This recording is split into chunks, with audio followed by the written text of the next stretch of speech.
യുക്രൈനും കടന്ന് പോളണ്ടിലേക്ക് റഷ്യൻ ഡ്രോണുകളുടെ കടന്നുകയറ്റം.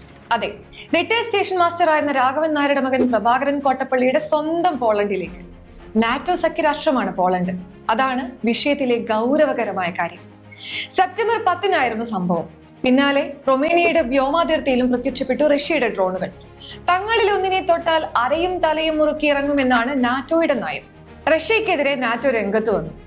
Russia Ukraine യുദ്ധം പുതുതലത്തിലേക്കോ? അലാസ്ക ഉച്ചകോടി വരെ എത്തി നിൽക്കുന്ന സമാധാന ചർച്ചകൾ വെറുതെയായും? സമാധാന ദൂതനായി ട്രംപ് നിന്നിട്ടും കാര്യമില്ലെന്നാണോ?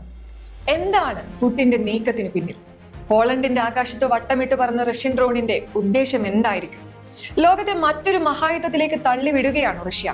ബിയോണ്ട് ബോർഡേഴ്സ് പരിശോധിക്കുന്നു. 2022 ഫെബ്രുവരി 24 തുടങ്ങിയതാണ് റഷ്യ യുക്രൈൻ യുദ്ധം. വർഷം 3 കഴിഞ്ഞിട്ടും ഇപ്പോഴും തുടരുന്നു. സമാധാനത്തിനായുള്ള വട്ടമേശ ചർച്ചകൾ തുടരുന്നുണ്ടെങ്കിലും ആക്രമണങ്ങളിൽ അയവ് വന്നു തുടങ്ങിയെന്ന് പറയാറായിട്ടില്ല.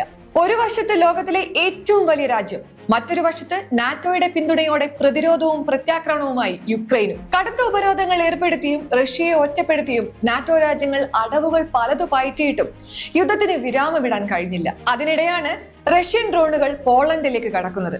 അബദ്ധത്തിൽ സംഭവിച്ചതാണെന്ന് മോസ്കോ. 1-2 ഡ്രോണുകളാണ് അതിർത്തി കടന്നെത്തിയിരുന്നതെങ്കിൽ ഒരുപക്ഷെ സംശയത്തിന്റെ ആനുകൂല്യം കുറച്ചെങ്കിൽ ലഭിച്ചേനെ. പക്ഷേ 19 റഷ്യൻ ഡ്രോണുകളാണ് പോളിഷ് വ്യോമാതിർത്തിയിലേക്ക് പ്രവേശിച്ചത്. അതും കണ്ട് മിണ്ടാതിരുന്നില്ല നാറ്റോ രാജ്യങ്ങൾ. തങ്ങളിൽ ഒരാൾക്ക് നേരെയുള്ള ആക്രമണം നാറ്റോയ്ക്കുള്ള പൊതുവായ ആക്രമണമായി കണക്കാക്കും.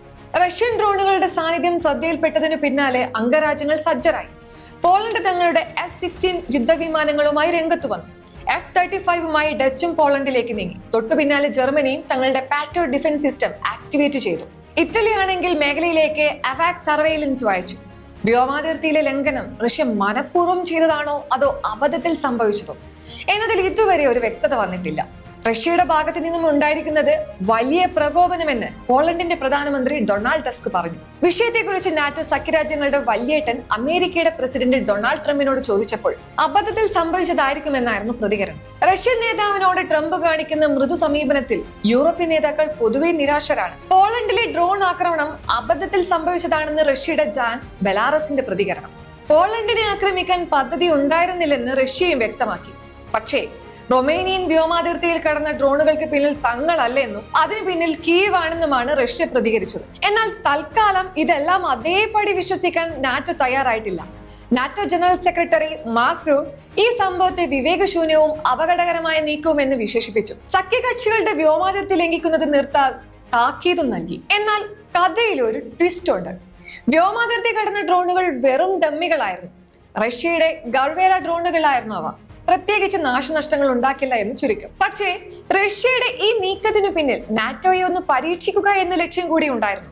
അംഗരാജ്യങ്ങൾക്ക് നേരെ ഒരു ആക്രമണം ഉണ്ടാവുകയാണെങ്കിൽ എന്തായിരിക്കും മറ്റു രാജ്യങ്ങളുടെ പ്രതികരണമെന്നും സഖ്യത്തിന്റെ ഐക്യം, പരിമിതികൾ തുടങ്ങിയവ പരിശോധിക്കാനുള്ള പുടിന്റെ സ്ക്രിപ്റ്റലായിട്ടുള്ള ഭാഗമെന്നാണ് റിപ്പോർട്ടുകൾ.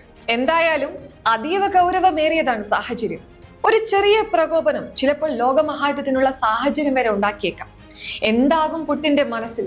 യുദ്ധമോ യുദ്ധവിരാമം?